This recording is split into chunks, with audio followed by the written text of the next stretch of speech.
പിതാവിന്റെയും പുത്രന്റെയും പരിശുദ്ധാത്മാവിന്റെയും നാമത്തിൽ ആമേൻ. ഈശോ മിശിഹായ്ക്ക് സ്തുതിയായിരിക്കട്ടെ. നമ്മൾ വിശുദ്ധ കുർബാന, കർത്താവിന്റെ കാൽവരി ബലി, പഴയ നിയമ ബലികൾ ഇവയെല്ലാം കൂട്ടി ചേർത്തുകൊണ്ട് പഠിച്ചുകൊണ്ട് വരികയാണ്. പഴയ നിയമ ബലികൾ ക്രിസ്തുവിന്റെ കാൽവരി ക്രൂശിന്റെ ഒരു ടൈപ്പോളജി ആയിട്ട് നമ്മൾ കാണുന്നു. പഴയ നിയമത്തിൽ എവിടെയെല്ലാം ബലികളെ കുറിച്ച് എഴുതിയിട്ടുണ്ടോ അവയെല്ലാം ക്രിസ്തുവിന്റെ കാൽവരി ബലിയിലേക്ക്, വിശുദ്ധ കുർബാനയിലേക്ക് നമ്മളെ കൊണ്ടെത്തിക്കുന്നതാണ്. വിശുദ്ധ കുർബാനയിലും കാൽവരി ബലിയിലും ആ ബലികളുടെ പൂർത്തിയായത് നമ്മൾ കണ്ടുവരികയാണ്. ഇതുവരെ നമ്മൾ ലേവ്യരുടെ പുസ്തകം 1 മുതൽ 7 വരെയുള്ള അധ്യായങ്ങളിൽ എഴുതിയിരിക്കുന്ന 5 ബലികളിൽ 3 ബലികളെ കുറിച്ച് നമ്മൾ പഠിച്ചു കഴിഞ്ഞു. മൂന്നാമത്തെ ബലി സമാധാന ബലിയായിരുന്നു. ആ സമാധാന ബലി മറ്റ് ബലികളെ അപേക്ഷിച്ച് അല്പം പ്രത്യേകതകൾ ഉണ്ടായിരുന്നു. അതിനകത്ത് നമ്മൾ കണ്ട 2 ബലിയർപ്പണ രീതികൾ ഇന്നത്തെ ആ ക്ലാസ്സിൽ അതിനെ ഒന്നുകൂടി വിവരിച്ചു തരുവാൻ ഞാൻ ആഗ്രഹിക്കുന്നു. ലേവ്യരുടെ പുസ്തകം 7-ാമത്തെ അധ്യായം 34-ാമത്തെ വാക്യത്തിൽ എഴുതിയിരിക്കുന്നു, ഇസ്രായേലിൽ നിന്ന് അവരുടെ സമാധാന ബലി വസ്തുക്കളിൽ നിന്ന് നീരാജന നെഞ്ചും, അവിടെ ഒരു വാക്കാണ് നീരാജനം ചെയ്യണം, നെഞ്ചുഭാഗത്തെ അർപ്പിക്കുന്ന ആ ബലിവസ്തുവിന്റെ നെഞ്ചുഭാഗത്തെ നീരാജനം ചെയ്യണം എന്നെഴുതിയിരിക്കുന്നു. അതുപോലെ അതിൻ്റെ വലത് കുറുക്കിനെ കാണിക്കയായിട്ട് അർപ്പിക്കണമെന്ന്. 2 വാക്കുകളാണ് നീരാജനം ചെയ്യുക, കാണിക്ക അർപ്പിക്കുക. ഇതാണ് ഇന്ന് നമ്മൾ പഠിക്കാൻ പോകുന്നത്.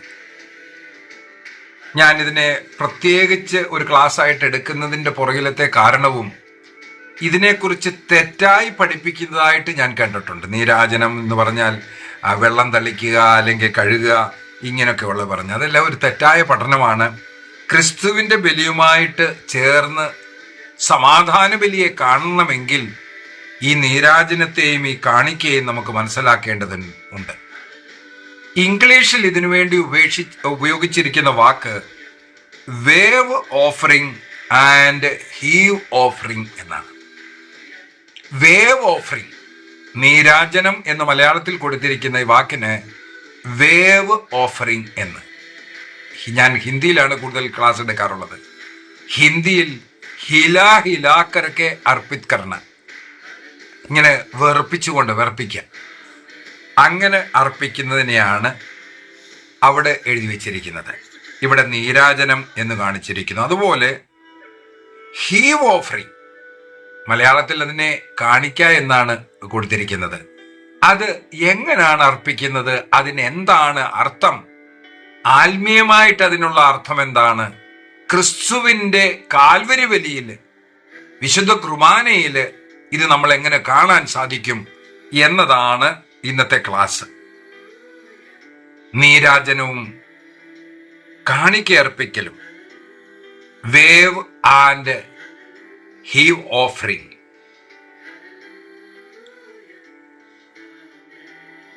സമാധാന ബലിയുടെ ഞാൻ കഴിഞ്ഞ ക്ലാസ്സിനകത്ത് പറഞ്ഞു, ബലി വസ്തുവിനെ 3 ഭാഗങ്ങളായിട്ട് നമ്മൾ തിരിക്കുന്നു. ഒന്ന് ദൈവത്തിനു വേണ്ടി അർപ്പിക്കുന്ന ഭാഗം, 2 പുരോഹിതർക്ക് വേണ്ടിയുള്ള ഭാഗം, 3 ആ ബലി അർപ്പിക്കുന്ന അർപ്പകന് വേണ്ടിയുള്ള ഭാഗം. ഇത് സമാധാന ബലിയിൽ മാത്രമാണ് നമ്മൾ കാണുന്നത്. ദൈവത്തിന് വേണ്ടി അർപ്പിക്കുന്ന ഭാഗത്തെ പുരോഹിതൻ തീയിൽ ചുട്ട് അതിനെ ബലിയായിട്ട് അർപ്പിക്കുന്നു. ഇനി പുരോഹിതന് വേണ്ടിയുള്ള ഭാഗം, ആ തീ കത്തിക്കൊണ്ടിരിക്കുന്ന അതിൻ്റെ മുകളിലേക്ക് ആ ഭാഗത്തെ കൊണ്ടുവന്നുകൊണ്ട് അതിനെ ആദ്യം നീരാജനം ചെയ്യുന്നു എന്നെഴുതിയിരിക്കുന്നു. ഏത് ഭാഗത്തെയാണ്? നെഞ്ചുഭാഗത്തെ കൊണ്ടുവന്ന് നീരാജനം ചെയ്യുന്നു. അതുപോലെ വലത് കാലിന്റെ വലത് കുറുക് എന്നെഴുതിയിരിക്കുന്നത്, അതിനെ കൊണ്ടുവന്നിട്ട് കാണിക്കയായിട്ട് അർപ്പിക്കുന്നു. അപ്പോൾ നെഞ്ചുഭാഗത്തെ നീരാജനമായിട്ടും വലതു കുറുകിനെ കാണിക്കയുമായിട്ടാണ് അർപ്പിക്കുന്നത്. അത് പുരോഹിതനുള്ള ഭാഗങ്ങളാണ്. ബാക്കിയുള്ള ഭാഗങ്ങൾ അർപ്പകൻ അവനും അവൻ്റെ കുടുംബവും ഭക്ഷിക്കാമെന്നുള്ള ഒരു നിയമം നമുക്കിവിടെ കാണുവാൻ സാധിക്കും. ഏറ്റവും ആദ്യം ഈ വേവ് ഓഫറിംഗ്, അതിന് ഹീബ്രു ബൈബിളിൽ എഴുതിയിരിക്കുന്ന വാക്ക് തെനുഫ എന്നാണ്. തെനുഫ, നീരാജനം ചെയ്യുക എന്ന് മലയാളത്തിൽ ട്രാൻസ്ലേറ്റ് ചെയ്തിരിക്കുന്നു. ഇംഗ്ലീഷിൽ അതിനെ വേവ് ഓഫറിംഗ് എന്ന് എഴുതിയിരിക്കുന്നു. ഹീബ്രു ഒറിജിനൽ ബൈബിൾ തെനുഫ എന്നാണ് എഴുതിയിരിക്കുന്നത്. തെനുഫ എന്ന് പറഞ്ഞു കഴിയുമ്പോൾ അതിനെ ആട്ടുക. എങ്ങനെ ആട്ടുക? ഹൊറിസെന്റലായിട്ട്, ഭൂമി എങ്ങനെയാണോ ഭൂമിയുടെ മേളിലായിട്ട് അതിനെ വെച്ചോണ്ട് മുന്നോട്ടും പുറമോട്ടും, തീയുടെ അടുത്തേക്കും തീയിൽ നിന്ന് ദൂരെയിട്ടും, മുന്നോട്ടും പുറമോട്ടും, അഥവാ ഇടത്തോട്ടും വലത്തോട്ടും ഇങ്ങനെ ആട്ടി ആട്ടി അർപ്പിക്കുന്ന ആ രീതിയാണ് വേവ് ഓഫറിംഗ് യാ തെനുഹ എന്ന് വാക്കുകൊണ്ട് ഉദ്ദേശിക്കുന്നത്.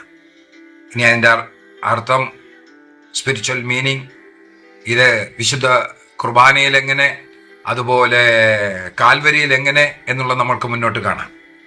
ഇനി അടുത്തത് ഹീവ് ഓഫറിംഗ്. ഹീവ് ഓഫറിങ്ങിന് കാണിക്ക എന്നാണ് മലയാളത്തിൽ ട്രാൻസ്ലേറ്റ് ചെയ്തിരിക്കുന്നത്.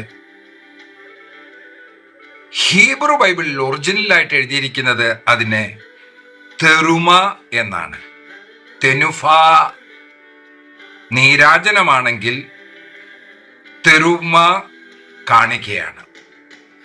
ലേവ്യരുടെ പുസ്തകം 7-ാമത്തെ അധ്യായം 28 മുതൽ 34 വരെയുള്ള ഭാഗങ്ങൾ നമ്മൾ വായിച്ചുകൊണ്ടിരിക്കുകയാണെങ്കിൽ ഇവിടെ നമുക്കിതിനെപ്പറ്റി നല്ലതുപോലെ വായിക്കാൻ സാധിക്കും. ആ ഒരു പാരഗ്രാഫ് മുഴുവനും ഇതേക്കുറിച്ചാണ് എഴുതിയിരിക്കുന്നത്. അതുപോലെ തന്നെ ലേവ്യരുടെ പുസ്തകം 9-ാമത്തെ അധ്യായം 21-ാമത്തെ വാക്യത്തിലും പുറപ്പാടിന്റെ പുസ്തകം 29-ാമത്തെ അധ്യായം 24 മുതൽ 28 വരെയുള്ള വചനങ്ങളിലും നമുക്ക് ഈ വേവ് ആൻഡ്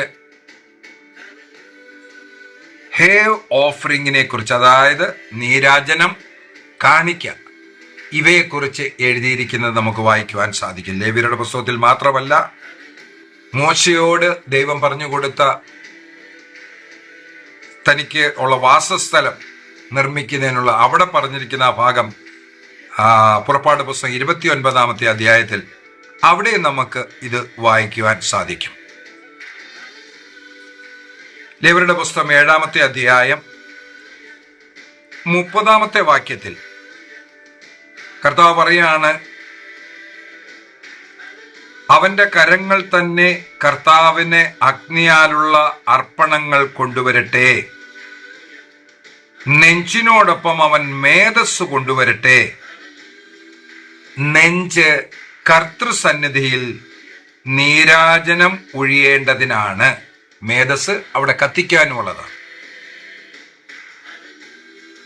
മേധസ്സിനെ കുറിച്ച് നമുക്ക് ലേവ്യരുടെ പുസ്തകം 3-ാമത്തെ അധ്യായത്തിലും സമാധാന ബലിയിലും നമുക്ക് വായിക്കുവാൻ സാധിക്കും.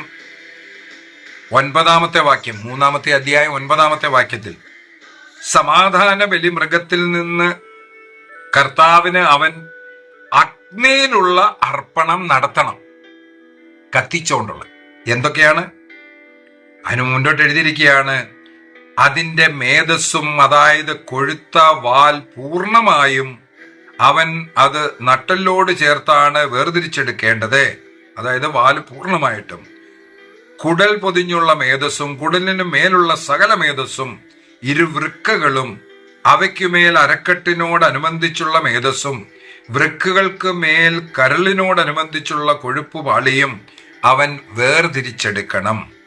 പുരോഹിതനത് കർത്താവിൻ്റെ അഗ്നിയിലുള്ള ഭോജനാർപ്പണമായി ബലിപീഠത്തിൽ ധൂമിക്കണം. അവന്റെ കാഴ്ചവസ്തു കോലാടാണെങ്കിൽ ഇവിടാണ് നമ്മൾ നോക്കണ്ടേ, ക്രിസ്തുവിലേക്ക് പോവുകയാണ്. അവൻ അതിനെ കർത്താവിന്റെ സന്നിധിയിൽ ആദ്യം അർപ്പിക്കുക.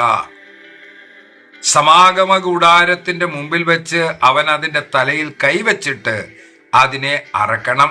അഹ്റോന്റെ പുത്രന്മാർ അതിന്റെ രക്തം ബലിപീഠത്തിന് ചുറ്റും തളിക്കണം. കൂടാതെ അതിൽ നിന്ന് അവൻ തന്റെ കാഴ്ചവസ്തുവായി കർത്താവിനെ അഗ്നിയിലുള്ള അർപ്പണം നടത്തണം. അതിനുവേണ്ടിയാണ് കുടൽ പൊതിഞ്ഞുള്ള മേധസ്, കുടലിനോടും അടുത്തുള്ള സകല മേധസ്സും, ഇരുവൃക്കുകളെ അവയ്ക്ക് മേലുള്ള അരക്കെട്ടിനോട് ബന്ധിച്ചിരിക്കുന്ന മേധസ്, വൃക്കുകൾക്ക് മേൽ കരളിനോടനുബന്ധിച്ചുള്ള കൊഴുപ്പുപാളി, ഇതെല്ലാം വേർതിരിച്ചെടുക്കണം. പുരോഹിതനവ ബലിപീഠത്തിൽ ധൂമിക്കണം. കർത്താവിന് ഇതൊരു സുരഭില പരിമളമായി അഗ്നിയിലുള്ള ഭോജനാർപ്പണമാണ്. മേധസ് മുഴുവൻ കർത്താവിനുള്ളതത്രേ. ഇവിടെ ക്ലിയർ കട്ട് പറയാണ്, കർത്താവിനു വേണ്ടി ആ ബലിപീഠത്തിൽ അർപ്പിക്കേണ്ട തീയിൽ കത്തിച്ച് സുരഭില പരിമള അർപ്പണമായിട്ട് അതിനെ അർപ്പിക്കണം. നമുക്കറിയാം, സമാധാന ബലി കർത്താവിന് പ്രിയപ്പെട്ട ബലിയാണ്. വോളണ്ടിയറായിട്ട് നമ്മൾ സ്വയം അർപ്പിക്കുന്ന ഈ 3 ബലികളും കർത്താവിന് പ്രിയപ്പെട്ടതാണ്. അതിൽ കർത്താവിന് കൊടുക്കുന്ന ഭാഗമാണ് ഈ മേധസ്സിന്റെ ഭാഗം. അത് അഗ്നിയിൽ കത്തിച്ചുകൊണ്ട് സുഗന്ധ ബലിയായിട്ട് അതിനെ അർപ്പിക്കണമെന്നാണ് ഇവിടെ പറഞ്ഞത്. ഇനി അടുത്തതാണ് രണ്ടാമത്തത്. നിങ്ങളുടെ സമാധാന ബലികളുടെ വലത്തെ കുറുക് കാഴ്ചയായി പുരോഹിതന് നിങ്ങൾ നൽകണം. 7-ാമത്തെ അധ്യായം 32-ാമത്തെ വാക്യത്തിൽ പറയുന്നു, വലത്തെ കുറുക് കാഴ്ചയായിട്ട് പുരോഹിതനുള്ളതാണ്. അഹ്റോന്റെ പുത്രന്മാരിൽ ആരാണോ സമാധാന യാഗത്തിന്റെ രക്തവും മേധസ്സവും കാഴ്ച അർപ്പിക്കുന്നത്, പങ്കുപ്രകാരം അവനുള്ളതാണ് ഈ വലത്തെ കുറുക്. കാരണം ഇസ്രായേലിയരിൽ നിന്ന് അവരുടെ സമാധാന ബലി വസ്തുക്കളിൽ നിന്ന് നെഞ്ചിനെ നീരാജനം ചെയ്യുന്നു. നീരാജനത്തിന്റെ രീതി ഞാൻ പറഞ്ഞു. അതിനെ തീയുടെ മുകളിലോട്ട് പിടിച്ചുകൊണ്ട് തീയുടെ അടുത്തേക്കും തൻ്റെ അടുത്തേക്കും മുന്നോട്ടും പുറമോട്ടും അല്ലെങ്കിൽ ഇടത്തോട്ടും വലത്തോട്ടും ഇങ്ങനെ അർപ്പിക്കുന്ന രീതിയാണ് നീരാജന അർപ്പണം എന്ന് പറയുന്നത്. ഇനി അടുത്തത് കാണിക്കയായിട്ട് വലത്ത് കുറുക്ക് അർപ്പിക്കണം. ഇങ്ങനെ 2 രീതിയാണ് നമുക്കിവിടെ കാണുവാൻ സാധിക്കുന്നത്. ഇടത്തോട്ടും വലത്തോട്ടും മുന്നോട്ടും പുറമോട്ടും ആ വസ്തുവിനെ ബലിവേദിയിൽ പിടിച്ചുകൊണ്ട് അർപ്പിക്കുന്ന രീതി, ആട്ടിക്കൊണ്ട് അർപ്പിക്കുന്ന രീതിയാണ് നീരാജനം എന്ന് പറയുന്നത്. വെള്ളം തളിക്കലല്ല, കഴുകലല്ല. നീരെന്ന് കേട്ടുകൊണ്ട് നീരാജനം വെള്ളത്തിൽ മുക്കുക എന്നൊക്കെ പറഞ്ഞാൽ അത് തെറ്റാണ്. ഇത് ബലി അർപ്പിക്കേണ്ട ഒരു രീതി. നീരാജനം ചെയ്യുക എന്ന് പറഞ്ഞാൽ നെഞ്ചിനെ നീരാജനം ചെയ്യാൻ പറഞ്ഞിരിക്കുകയാണ്. ഇനി അടുത്തത്, നെഞ്ച് നീരാജനമാണെങ്കിൽ വലത് കുറുക്കിനെ കാണിക്കയായിട്ട് അർപ്പിക്കണമെന്ന്. കാണിക്കയായിട്ട് ഞാൻ പറഞ്ഞു, മുകളിലോട്ടും താഴോട്ടും പൊക്കി അർപ്പിക്കുന്നതിനാണ്, വെർട്ടിക്കൽ. അപ്പോൾ നീരാജനം ഹൊറിസെന്റൽ ആണെങ്കിൽ കാണിക്ക വെർട്ടിക്കലായിട്ട് അതിനെ പൊക്കുകയും താക്കുകയും ചെയ്യുന്ന രീതിയാണ്. അതാണ് വലത് കുറുക്കിനെ ഇപ്രകാരം അർപ്പിക്കണമെന്ന് പറയുന്നത്. ഇതിൻ്റെ സ്പിരിച്വൽ മീനിങ്ങിനെ നമുക്കൊന്ന് പഠിക്കാം. ലേവ്യരുടെ പുസ്തകം 7-ാമത്തെ അധ്യായം 28 മുതൽ 34 വരെ ഈ പറഞ്ഞ രീതിക്ക് സകലതും ദൈവത്തിൻ്റെതാണ്, ദൈവത്തിന് ആദ്യമായിട്ട് കൊടുക്കുക, മനുഷ്യരുടെ കയ്യിലുള്ളവയെ ദൈവത്തിങ്കിലേക്ക് ഉയർത്തുക, ഈ ഉദ്ദേശ്യമാണ് ഈ വേവ് ആൻഡ് ഹീവ് ഓഫറിങ്ങിലൂടെ ഉദ്ദേശിക്കുന്നത്. ദൈവത്തിന് മുമ്പാകെ ഹൊറിസെന്റലായിട്ട് ഇങ്ങനെ മുന്നോട്ടും പുറമോട്ടും ഇടത്തോട്ടും വലത്തോട്ടും ഇങ്ങനെ ആട്ടി ദൈവത്തിന് ഇത് സമർപ്പിക്കുന്നു. ഇത് ദൈവമാണ് എനിക്ക് തന്നത്, ഇത് ദൈവത്തിന് വേണ്ടി ഞാൻ സമർപ്പിക്കുന്നു ദൈവത്തിന് മുമ്പാകെ അർപ്പിക്കുന്ന ആ രീതിയാണ് അവിടെ കാണിക്കുന്നത്. സകലതും ദൈവത്തിൻ്റെതാണ്, അത് ഞാൻ ദൈവത്തിന് വേണ്ടി അർപ്പിക്കുന്നു എന്ന് പറഞ്ഞ് ഉള്ള അർപ്പണ രീതി. അതുപോലെ ദൈവം തന്നതായ ആ വസ്തുവിനെ, ആ ബലിവസ്തുവിനെ മേപ്പോട്ടും താപ്പോട്ടും ഉയർത്തുക, ദൈവത്തിലേക്ക്, മനുഷ്യരുടെ ലെവലിൽ നിന്നും ദൈവത്തിന്റെ ലെവലിലേക്ക് ഉയർത്തുന്നതിനെയാണ് ആ മേപ്പോട്ടും താപ്പോട്ടും ഉയർത്തുകയും താക്കുകയും ചെയ്യുന്നതായിട്ടുള്ള ഹീവ് ഓഫറിങ്ങിലൂടെ നടത്തുന്നത്. അതാണ് അർപ്പണം നടത്തുന്നതായിട്ട് നമ്മൾ കാണുന്നത്. നെഞ്ചുഭാഗത്തെ നീരാജനം ചെയ്യുന്നു. ഇനി നമുക്ക് ക്രൂശിലേക്കൊന്ന് നോക്കാം. യേശുക്രിസ്തുവിനെ ക്രൂശിൽ തറച്ചു കഴിഞ്ഞ് യേശുക്രിസ്തുവിന്റെ നെഞ്ച് ശ്വാസമെടുക്കാനായിട്ട്, നമുക്കറിയാം ക്രൂശിലെ ആ മരണം എന്ന് പറഞ്ഞാല് ചിലപ്പോ 1 ദിവസം 4 ദിവസം വരെ അതുപോലെ കിടക്കാം. ശ്വാസം വലിച്ചു വലിച്ചു വിടണം. കുറെ സമയം കഴിയുമ്പോഴായിരിക്കും ഒന്ന് ശ്വാസം വലിച്ചെടുക്കുന്നത്. അപ്പോൾ നമ്മൾ കാണുകയാണ് നെഞ്ചു ഭാഗം ഉയരുന്നതായിട്ടും താഴുന്നതായിട്ടും. അവസാനം കർത്താവ് പറയുന്നുണ്ട്, പിതാവേ, ഞാൻ എൻ്റെ ആത്മാവിനെ നിനക്ക് സമർപ്പിക്കുന്നു. അവിടെ ആ സമർപ്പണവും നടക്കുന്നു. ഹീവ് ആൻഡ് വേവ് ഓഫറിങ്, പിതാവിന്റെ ഇഷ്ടത്തിന് വേണ്ടി തന്നെ സമർപ്പിക്കുകയും തൻ്റെ ആത്മാവിനെ, തൻ്റെ ജീവനെ സമർപ്പിക്കുകയും, അതുപോലെ കർത്താവ് ശ്വാസം എടുക്കുമ്പോൾ പാപത്തിന് പ്രായശ്ചിത്തം ചെയ്തുകൊണ്ട് തൻ്റെ ശരീരത്തിൽ പീഡകൾ സഹിച്ചുകൊണ്ട് മനുഷ്യന്റെ പാപ പ്രായശ്ചിത്തമായിട്ട് അവിടുന്ന് സഹിച്ചതായ ക്രൂശ് പീഡയിൽ ഈ രീതിയിലുള്ള സമർപ്പണമാണ് നമുക്ക് കാണുവാൻ സാധിക്കുന്നത്. ക്രിസ്തുവിനെ ക്രൂശിലേക്ക് ഉയർത്തിയതന്നെ. ലേവ്യരുടെ പുസ്തകം 7:32 34 നമ്മൾ കാണിക്കുന്നതാണിത്. വലതു കുറുക്കനെ കാണിക്കയായിട്ട് അർപ്പിക്കുന്നതായിട്ട്. അവിടെ നാം കാണുന്നതായ തെറുമ, ആ ശബ്ദത്തിന് മുകളിലേക്ക് ഉയർത്തുക എന്നാണ് അർത്ഥം. ഹീവ് ഓഫറിങ്, മുകളിലേക്ക് ഉയർത്തുക. മുകളിലോട്ട് താഴോട്ട് ഇങ്ങനെ ഉയർത്തിക്കൊണ്ട് അർപ്പിച്ചു കൊണ്ട്, നാം മനുഷ്യരുടെ കയ്യിലുള്ള ആ ബലിമൃഗം ദൈവം തന്നതാണ്, ആ ദൈവത്തിങ്കിലേക്ക് ഉയർത്തിക്കൊണ്ട് ദൈവം നമുക്ക് ക്രൂശിൽ നേടിത്തന്ന ആ കൃപകൾക്ക്, അനുഗ്രഹങ്ങൾക്ക് നന്ദി, സ്നേഹം അർപ്പിക്കാനുള്ള ഒരു കാര്യമാണിത്. ദൈവത്തിങ്കിലേക്ക് നമ്മളെ ഉയർത്തുക, നമ്മുടെ ചിന്തകളെ ഉയർത്തുക, നമ്മുടെ ആ പ്രാർത്ഥനകളെ ഉയർത്തുക, നമ്മുടെ ഈ ബലിയെ ഉയർത്തുക. ഇനി ഈ 2 ബലിയർപ്പണ രീതിയിലും എന്താണ് ഡിഫറൻസ് ഉള്ളതെന്ന്, നീരാജനം, കാണിക്ക. നീരാജനത്തിനായിട്ട് നമ്മൾ കാണുന്നത് ഹീബ്രു വേർഡ് ഉപയോഗിച്ചിരിക്കുന്നത് തെനൂഫയാണ്. തെനൂഫ, ബയദൈന, ലെഫ്റ്റ് റൈറ്റ്, ഇടത്ത് വലത്തോട്ട് അല്ലെങ്കിൽ മുന്നോട്ട് പുറമോട്ട്, ഇങ്ങനെ ആട്ടുന്നതിനെയാണ് ഇത് ഉദ്ദേശിക്കുന്നത് ഈ വാക്കുകൊണ്ട്. അതായത് ദൈവത്തിനു വേണ്ടി നമ്മളെ സമർപ്പിക്കുന്നു.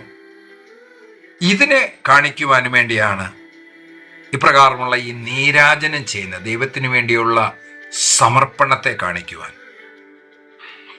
അവസാനമായിട്ട് അത് പുരോഹിതരുടെ ഭക്ഷണമായിട്ട് അത് നൽകപ്പെടുകയും ചെയ്തിരിക്കുകയാണ് നിയമപ്രകാരം. രണ്ടാമത് തെറുമ, കാണിക്കയായിട്ട് സമർപ്പിക്കുന്നത്, അത് മേപ്പോട്ടും താപ്പോട്ടും ഉയർത്തുകയും താക്കുകയും ചെയ്യാണ്. വലത് കുറുങ്ങാണ് ഇതിനെ ആയിട്ട് ഉപയോഗിക്കുന്നത്. ഈ തെറുമ വാക്കിന് അർത്ഥവും ഇത് തന്നെയാണ്, മുകളിലേക്ക് ഉയർത്തുക. മനുഷ്യന്റെ കാഴ്ച വസ്തുക്കളെ ദൈവത്തിങ്കിലേക്ക് അർപ്പിച്ചുകൊണ്ട്, ഇത് എന്റേതല്ല, ഇത് നിന്റേതാണ്, ഞാൻ എന്നെ തന്നെ പൂർണ്ണമായിട്ട് നിനക്ക് സമർപ്പിക്കുന്നു എന്നുള്ള ഒരു രീതി, സ്വീകൃത രീതിയാണ് ഇതിലൂടെ ഒരു വ്യക്തി ചെയ്യുന്നത്. ദൈവവുമായിട്ടുള്ള സമാധാനത്തെ പുനർസ്ഥാപിച്ചതിന് ദൈവത്തിന് നന്ദി അർപ്പിക്കുവാൻ, വീണ്ടും വീണ്ടും പാപം ചെയ്ത് നാം ആയിട്ടിരിക്കുമ്പോൾ പാപങ്ങളെ വെറുത്തുപേക്ഷിച്ചുകൊണ്ട് ഒരു കുമ്പസാരത്തിലൂടെ വിശുദ്ധ കുർബാന സ്വീകരിച്ചുകൊണ്ട് നാം കർത്താവുമായിട്ട് ഐക്യപ്പെടുന്ന, സ്നേഹത്തിലാകുന്ന ഒരു കാര്യമാണ് ഇവിടെ നമ്മൾക്ക് വായിക്കുവാൻ സാധിക്കുന്നത്. ഇനി എവിടെല്ലാം ഉപയോഗിക്കുന്നതായിട്ട് നമുക്ക് കാണാം. ഈ ബലിമൃഗത്തെ ദൈവത്തിന് വേണ്ടി അർപ്പിക്കുന്നിടത്ത് മാത്രമല്ല, വിശുദ്ധ ബൈബിളിൽ ഈ നീരാജനത്തെ പറ്റിയും കാണിക്കയായിട്ട് സമർപ്പിക്കുന്നതിനെ പറ്റിയും മറ്റു പല സ്ഥലത്തും എഴുതിയിരിക്കുന്നതായിട്ട് നമുക്ക് കാണാൻ സാധിക്കും. ഉദാഹരണത്തിന് ലേവ്യരുടെ പുസ്തകം 23 അധ്യായത്തിൽ 10 തൊട്ട് 11 വരെ നമ്മൾ കൃഷി ചെയ്യുമ്പോൾ കൃഷിയുടെ ആദ്യ ഫലം കർത്താവിന് വേണ്ടി നീരാജന അർപ്പണം ചെയ്യണം എന്നെഴുതിയിട്ടുണ്ട്. കർത്താവിൻ്റെ അടുത്ത് കൊണ്ടുവരിക, കർത്താവിനെ അർപ്പിക്കുക, എന്നിട്ട് പുരോഹിതൻ അതിനെ ഭക്ഷിക്കുകയാണ്. അവിടെ അർപ്പണം മാത്രമേ നടക്കുന്നുള്ളൂ. അത് നീരാജനത്തിലൂടെ മുന്നോട്ടും പുറമോട്ടും അല്ലെ ഇടത്തോട്ടും വലത്തോട്ടും ഇങ്ങനെ ആട്ടിക്കൊണ്ട് ദൈവത്തിന് വേണ്ടി അർപ്പിച്ചു. അത് പിന്നീട് പുരോഹിതന് ഭക്ഷിക്കാനുള്ള ഒരു ഭാഗമാണ്. ആദ്യ വിളവുകളെ നീരാജനം ചെയ്യുന്നതായിട്ട് നമുക്ക് വായിക്കുവാൻ സാധിക്കും. അടുത്തതായിട്ട് നമുക്ക് കാണുവാൻ സാധിക്കുന്നത് പുറപ്പാട് പുസ്തകം 25 അധ്യായം 2-3 വാക്യങ്ങളിലും 35 അധ്യായത്തിൽ പുറപ്പാട് പുസ്തകം 35 അധ്യായത്തിൽ 21-22 വാക്യങ്ങളിലും കർത്താവിന് വേണ്ടി വാസസ്ഥാനം ഒരുക്കുവാനുള്ള സാധനങ്ങൾ, അതിൽ പൂശാനുള്ള സ്വർണം, വെള്ളി ഇവ എല്ലാം കൊണ്ടുവരുമ്പോൾ കർത്താവിൻ്റെ മുമ്പാകെ കാണിക്കയായിട്ട് അതിനെ സമർപ്പിക്കുന്നത്, മേപ്പോട്ട് ഉയർത്തി അങ്ങനെ സമർപ്പിക്കുന്നതായിട്ട്, അതാണ് കാണിക്ക സമർപ്പണം. അതുപോലെ 12 ഗോത്രങ്ങളിൽ ലേവ്യരെ ദൈവത്തിനു വേണ്ടി കാണിക്കയായിട്ട് സമർപ്പിച്ചവരാണ്. അവർ ദൈവത്തിൻ്റെ പണി ചെയ്യാനും വേണ്ടി അവർ ദൈവത്തിനായിട്ട് അർപ്പിക്കപ്പെട്ടവരാണ്. അത് സംഖ്യാപുസ്തകം 8 അധ്യായം 11 വാക്യത്തിലും നമുക്ക് അവിടെയും കാണിക്കയായിട്ട് സമർപ്പിച്ചതിനെ പറ്റി വായിക്കാൻ സാധിക്കും. അതുപോലെ സംഖ്യാപുസ്തകം 18 അധ്യായത്തിന്റെ 24 വാക്യത്തിൽ കർത്താവിന് വേണ്ടി ദശാംശം അർപ്പിക്കുമ്പോൾ, കാണിക്ക അർപ്പിക്കുമ്പോൾ അത് കർത്താവിൻ്റെ മുമ്പാകെ ഉയർത്തി കർത്താവിനെ കാണിക്കയായിട്ട് സമർപ്പിക്കുന്ന ഒരു രീതിയിലും ഈ വാക്കുകളെ ഉപയോഗിച്ചിരിക്കുന്നതായിട്ട് നമുക്ക് കാണുവാൻ സാധിക്കും.